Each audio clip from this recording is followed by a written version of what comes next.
అదిలాజ్కి రాణికి.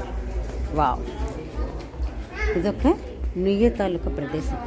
5 అంతస్తుల లోపలికి ఉంటుంది. దీని చుట్టూరా కూడా ఎంత బాగా శిల్ప సౌందర్యం ఉందంటే అసలు చూడండి. ఇదంతా చుట్టూరా ఎంతో అందంగా చెప్పారు. ఇది మొదటంతా కూడా మన హిందూ సాంప్రదాయం ప్రకారం కట్టారు.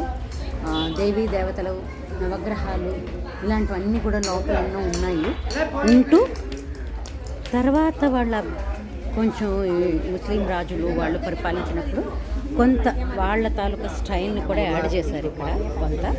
లేకపోతే ఇది మొత్తం మన తాలూకా సాంప్రదాయం ప్రకారం ఉంటుంది అన్నమాట. అక్కడెక్కడ చూసినా ఏనుగులు, వాటి మీద చిన్న చిన్న చక్కడాలన్నింటిలోని మన దేవీ దేవత విగ్రహాలు బోల్డ్ కనిపిస్తున్నాయి ప్రతి చోట.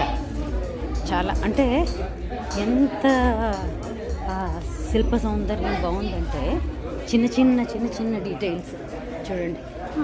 ప్రతి ఇలాంటి ఎన్నో స్తంభాలు, ఎన్నో చోట్ల శంఖాలు, చక్రాలు, ఏనుగులు, మన తాలూకా వీటిలో చెప్పే ఎన్నో అద్భుత విశేషాలన్నీ వీటి చుట్టూరా చక్కర చిన్న ప్రాంతాలు. ఇప్పుడు ఇది చాలా ఏళ్ల క్రితం, ఎన్నో శతాబ్దాల క్రితం వాళ్ళు.